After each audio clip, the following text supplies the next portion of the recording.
Hello दोस्तों, आज हम एडवर्ब्स इट्स काइंड के बारे में पढ़ रहे थे, जिसमें से adverb of time, adverbs of place, adverbs of number, adverbs of quantity के अलावा हमने देखा था adverbs of manner, adverbs of reason, adverbs of affirmation और नेगेशन के अलावा हम और देखे थे इंट्रोगेटिव एडवर्ब्स। इंट्रोगेटिव एडवर्ब्स के कुछ प्रकार हैं, इसको हम आगे बढ़ा रहे हैं। धन्यवाद दोस्तों। हमने पिछले क्लास में इंट्रोगेटिव एडवर्ब्स में interrogative adverbs of time, adverbs of place, interrogative adverbs of number के बाद चौथा नंबर पे हम देख रहे हैं interrogative adverb of manner. Interrogative adverb of manner, जिसको हम विधिवाचक क्रिया विशेषण भी कहते हैं। इसमें है हाउ, इन व्हाट वे तथा in what a state of. अगला है 5वां नंबर में इंट्रोगेटिव एडवर्ब्स के प्रकार में है interrogative adverbs of quantity, how much, how far तथा इन व्हाट डिग्री है। उदाहरण के तौर पे हाउ फार यहाँ एडवर्ब है, अर्थात ये एडवर्ब में एडवर्ब ऑफ क्वांटिटी है, इंट्रोगेटिव एडवर्ब ऑफ क्वांटिटी है। How far is the report true, कहां तक, हाउ फार कहां तक, इज द रिपोर्ट ट्रू, कहां तक यह रिपोर्ट जो है सत्य है। How much interrogative adverb of quantity है, हाउ मच मतलब कितना। हाउ मच डिड ही पे for this computer, how much मतलब कितना पैसा दोगे। हाउ मच डिड यू पे, कितना पैसा वह दिया था इस कंप्यूटर के लिए, अर्थात इस कंप्यूटर को खरीदने के लिए उसने कितना पैसा दिया था। और अगला है इंट्रोगेटिव एडवर्ब्स ऑफ रीजन। इसमें है व्हाई, इसमें है व्हाई तथा वेयर, वेयरफॉर, वेयरफॉर। व्हाई है व्हाई आर यू लेट। जब हम व्हाई से कोई भी शब्द, व्हाई से जब कोई सेंटेंस को बनाते हैं तो हमें जानना चाहिए कि व्हाई जो है इंट्रोगेटिव एडवर्ब ऑफ रीजन है और ये कहता है कि व्हाई आर यू लेट, तुम क्यों लेट हो। यहाँ why interrogative adverb of reason है, इसे याद रखना बहुत ही आवश्यक है। Wherefore did the child weep,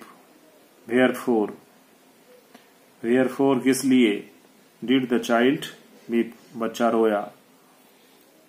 और आगे हम देखते हैं रिलेटिव एडवर्ब्स। रिलेटिव एडवर्ब जो है संबंधवाचक क्रिया विशेषण। जब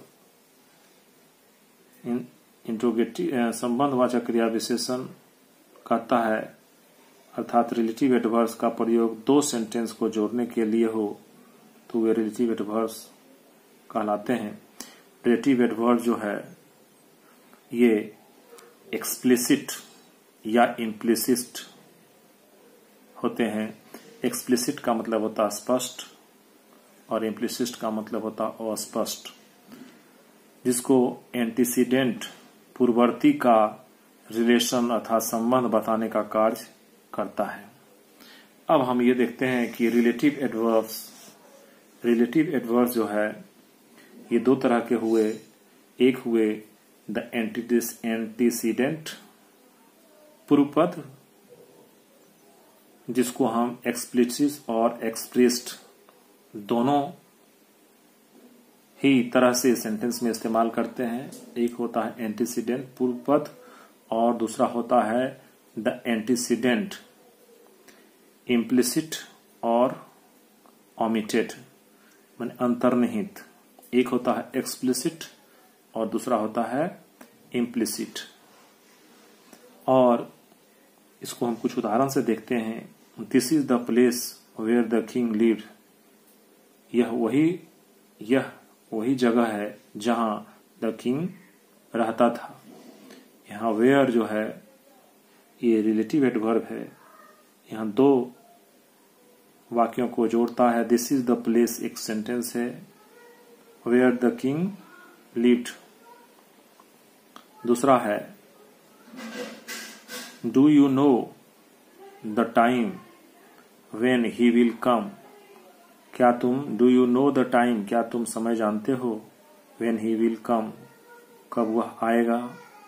यहाँ व्हेन जो है एडवर्ब है, रिलेटिव एडवर्ब का काम कर रहा है। देखिए हमने ये भी बताया यहाँ कि यहाँ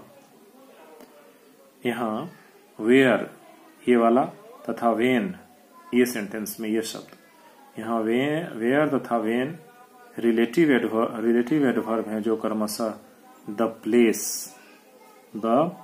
प्लेस तथा द टाइम अर्थात द टाइम और प्लेस जो कि एंटीसीडेंट है, पूर्व पद है, एंटीसीडेंस है, पूर्व पद है, को रिलेट करते हैं।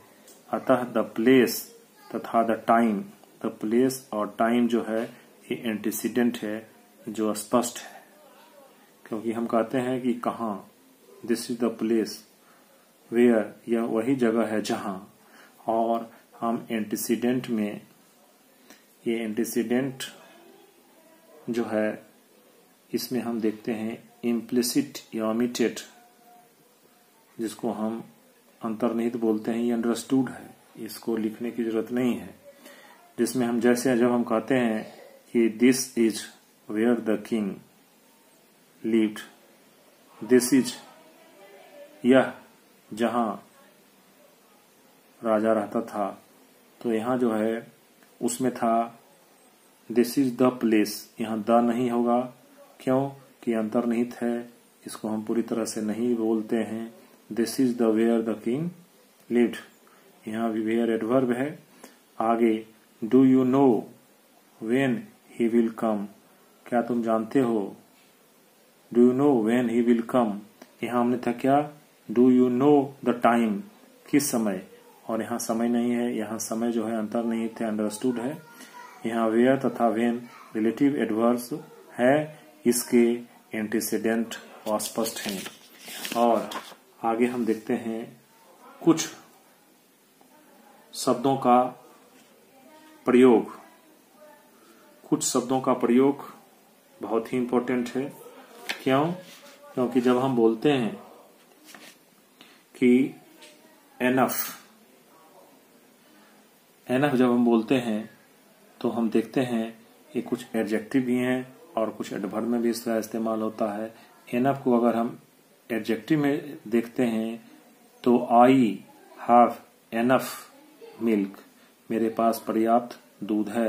यहाँ एनफ जो है एडजेक्टिव है और मिल्क जो है सो नाउन है। मिल्क का ये विशेषता बताता है, आई हैव एनफ मिल्क।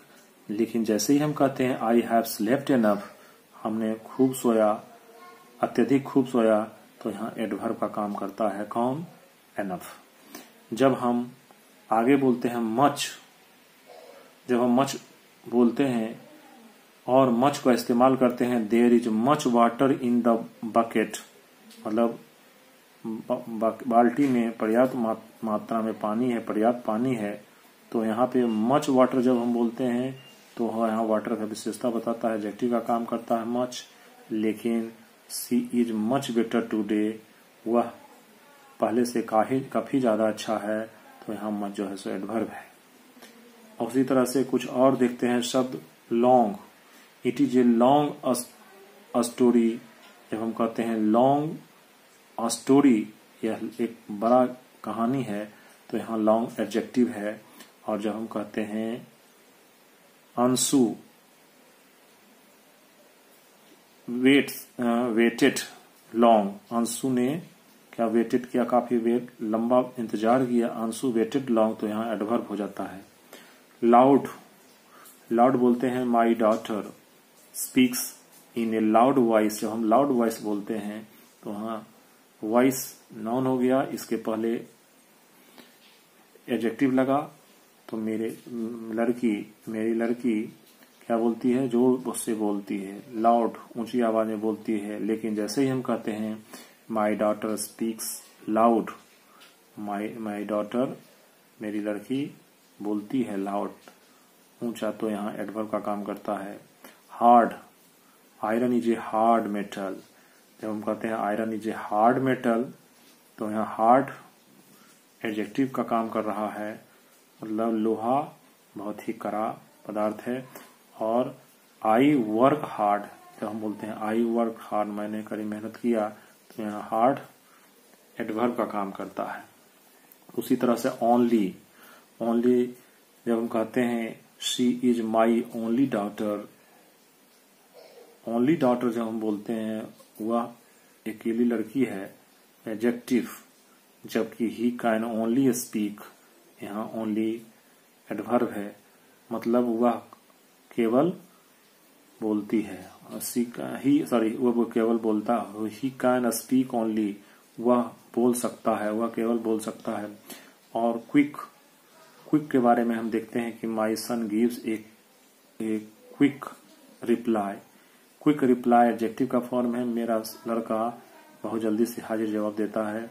जबकि बोलते हैं माई डॉटर कम्स क्विक, मेरी लड़की बहुत जल्दी से आया, तो यहाँ पे एडवर्ब का काम करता है। Early, I am an early riser, यहाँ अर्ली जो है एडजेक्टिव का काम करता है, मैं बहुत ही सुबह उठने वाला हूँ। आई एम, और ही गेट्स अप अर्ली, वह सुबह उठ जाता है, तो यहाँ पे अर्ली एडवर्ब का काम करता है। फास्ट जो है यहाँ क्या है, Srinath is a fast bowler, adjective है, श्रीनाथ एक बहुत तेज बॉलर है। और PT Usha ran very fast, यहाँ फास्ट जो है सो एडवर्ब का काम था, पीटी उषा बहुत तेज, रैन दौड़ी, पीटी उषा रैन। और little, we should face every little difficulty with patience, जब हम बोलते हैं एवरी लिटिल डिफिकल्टी तो यहाँ एडजेक्टिव का काम करता है, अर्थात वी शुड फेस, हम लोगों को फेस करना चाहिए सारे every little difficulty with patience, जो भी कठिनाइयां हो उसको बहुत ही शांतिपूर्वक शांति से फेस करना है। और जब हम बोलते हैं कि आई लाइक्ड हर लिटिल, मैं उसे थोड़ा प्यार करता हूँ, किया था, आई लाइक्ड हर लिटिल, तो यहाँ एडवर्ब का काम करता है। और फिर हम देखते हैं कुछ शब्दों के टू डिफरेंट एडवर्ब फॉर्म होते हैं तथा इसके मीनिंग भी डिफरेंट होते हैं। जैसे हार्ड, अगर हम हार्ड बोलते हैं hardly, lately, nearly, easy, easily. धन्यवाद।